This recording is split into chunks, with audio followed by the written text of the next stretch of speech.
Вече десетилетие Александър Иванов е сърцето и движещата сила на Центъра за временно настаняване, известен като приюта за мъже в Добрич. Историята на Сашо и фондация Милостиво сърце е за човечността и за това как една случайност може да спасява човешки животи. Бях на улицата, бях бездомен. Нямаше къде да отида, нямаше къде да живея. Бях на ръба, отчаян. Честно да ви го кажа, значи ако не беше фондацията, аз бях го казал и сега пак го казвам, имах 5 пакетчета отрова и до там. Сега нямаше да говорим. По една случайност попаднах в този приют Милостиво сърце, който наистина е милостиво заедно с неговия шеф Сашо Иванов. Ако не бях попаднал с Божия помощ, нямаше да ви виждам сега и нямаше спокойно да чета вестници и книги. Аз като дойдох тук, дойдох без всякаква надежда.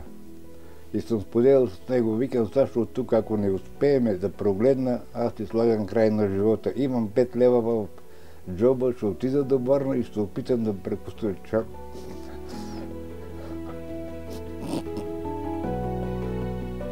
Грижата за бездомните още не беше планирана от моя страна. Това стана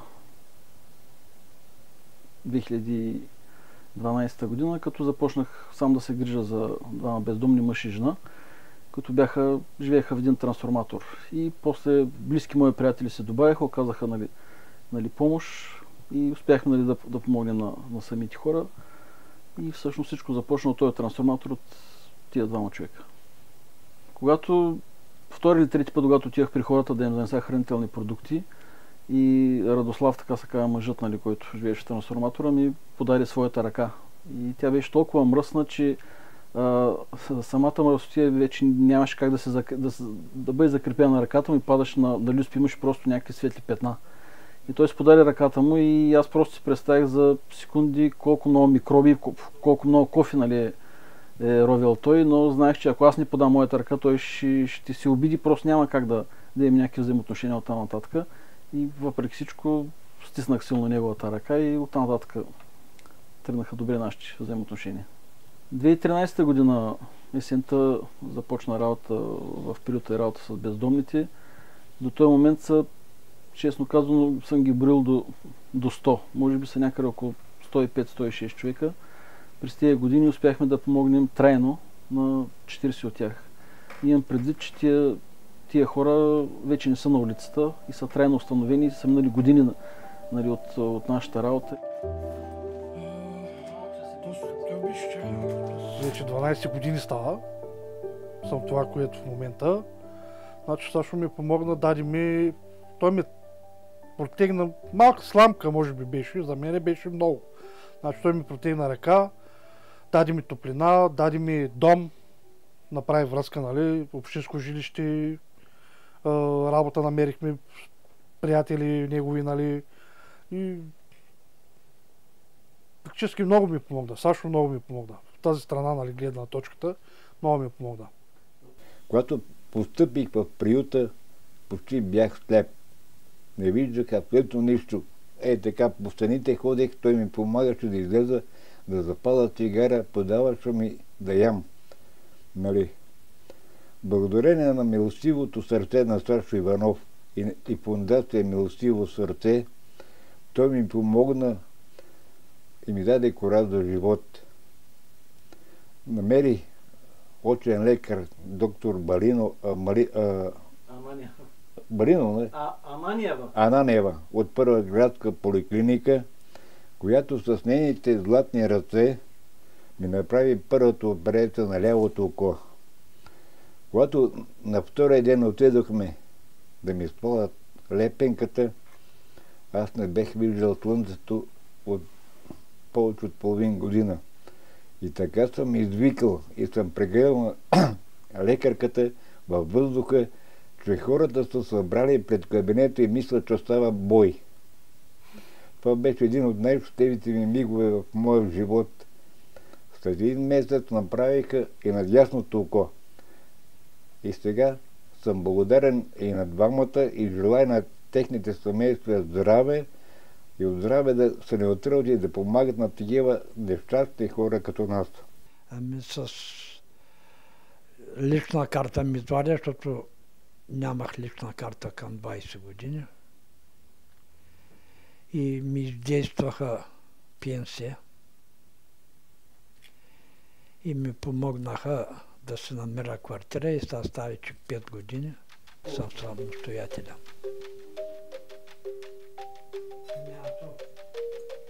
За най-голямо съжаление в моята работа съм видял, че има хора, които нямат абсолютно никакво желание. Даже бих казал, че до някъде им харесва, нали, да живеят на улицата, да живеят бездомни и някой друг да им помага да се грижи за тях, но когато те не полагат никакви усилия от тяхна страна, резултатът е нулев. И за съжаление бройката е доста голяма на хората, които не сме помогнали спрямо тия, на които успяхме. Тежките случаи са с хората, които имат психични проблеми. При тях самия подход е много по-различен. Те самите са по-различни и въпреки всичко мисля, че имаме резултати в тая посока. Сме помогнали на десетки на такива хора и сме стигнали до някакви трайни решения за техния живот. Не бих казал, че съжалявам за всички останали случаи, на които не успяхме. Всеки един човек за мен е важен, всеки един случай полагаме всякакви усилия да постигнем резултат. И когато не успеем, наистина съжаляваме за това. Животът е много тежък навънка. Сам. Условията не са лесни. Хората по някакъв път наподминават. Нали, като навидят небръснати, неизкъпани, нямаш работа. Казвам го на хората, които, нали, наподминават. Не наподминавайте. Дайте ни шанс. Защото и ние сме хора. Въпреки, че, нали, не всеки го фаща този шанс, но има повечето хора, които като им подариш ръка, толкова си им трябва да затръгнат, да се оправят, да се стъпят на краката. От всички, нали, се чувствам много добре, нали, когато постигнем резултати, че ние сме допринесли нещо за промяната на един човешки живот, но може би случая с Мустафа, който беше на ръба да постигне на живота си и с нашата подкрепа, той се взе в ръце, имаше надежда и още повече започна да спортува. И когато гледам неговите медали, неговите постижения от канадската борба, нали, на световни, на европейски първенства, честно казвам съм горд, че аз имам някаква малка частичка във всичките си резултати, които е постигнал. Иначе щеше един живот да приключи. Наистина много е трудно, когато си сам, когато нямаш никаква абсолютно подкрепа от никъде. Нали, от семейство, роднини, приятели, абсолютно сам си, няма. Продължаваш, просто трябва да намериш сила и да се молиш на Бога, да се борят, най-вече да се борят, да не се отказват. Защото аз бях готов да се откажа. В момента съм в общинско жилище, нали, там живея, добре съм, ходих, спортувах. Благодарение на Сташо Иванов, с неговото, как да се каже, сърце, ми помогна и отидох в полковник Савово, община Тервел, в дом за стари хора. Там, нали, са 20 човека и аз приех от него вече моето милостиво сърце и помагам на тия стари хора в този дом, защото те са с колички, на проходилки, на место и аз помагам да разнасям по стаите. Благодарение на сърцето на Сташо Иванов и моето сърце се стрема да бъде като неговото. С каквото мога да помагам.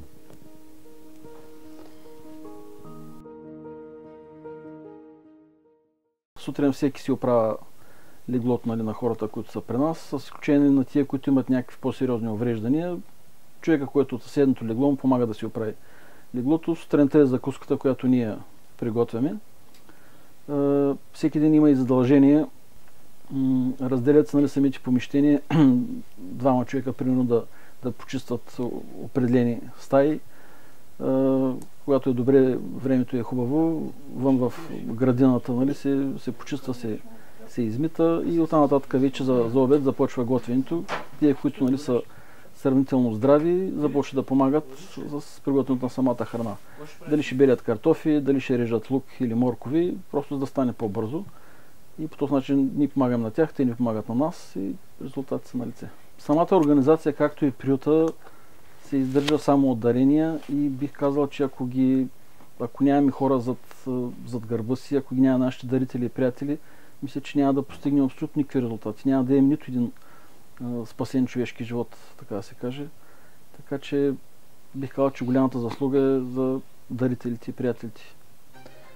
По една сива случайност попаднах 4 месеца на коледната кампания на фондацията. Нямате си на представа каква радост изпитват хората с тия малки колети, които фондацията приготвили нас по домовете. Просто самите хора му целуваха ръката след едно, че е Бог. На човека му трябва много малко, за да бъде щастлив в този живот. Пожелавам ви весело посрещане на новата година и да имате по-хубава година от тази година. Дай Боже, да, много ви благодаря. Аз се научих на голямо търпение. Началото ми беше първите години ми беше много трудно. Това са много човешки съдби, всякакъв начин емоционално, нали, те докосват, нали, самите разкази, ситуациите, които са попадали, нали, самите хора. Това е една много интересна работа, всъщност е и много трудна, понякога е денонощна. Трябва да са на разположение 24 часа. Се оказва така, че примерно и събота и неделя, даже някой път има повече работа, отколкото през седмицата. Но да, аз самия за себе си виждам много голяма промяна в живота ми. Ами бих казал, че ако семейството ни е до мен, може би нямаше да продължа да работя с бездомните хора. И съм щастлив, че имам 3 деца, 3 момчета. Двамата ми големи синове са едни от дарителите, когато започнем да правим кампании или пък работим за даден конкретен случай за някой бездомен човек. По-малкият активно се включва за пакетиране на различни хранителни продукти или в селскостопанската работа на стопанството. За мен мисля, че вярата им в Бог е основният двигател на всичко това, което правя. По този начин не съм се отчаявал никога и никога не съм си мислил да прекратя това, което правя. И така че вярата в Бог е основата. Единствената ми мечта е да се събера семейството. Нали, ако може, ако стане. Някак се не знам как ще стане, но това ми е мечтата. Да се събера, нали, децата, да сме заедно, семейството и така. Защото семейството е на първо място. И благодарение на приюта, на господина, те помогнаха. Инак ще скитам те пак по улиците. Един възрастен човек на моите години какво може да мечтае? Освен да прекара по-спокойно сурените си, дано цяла България стане като фондация Милостиво сърце. На човека му трябва много малко, за да бъде щастлив в този живот.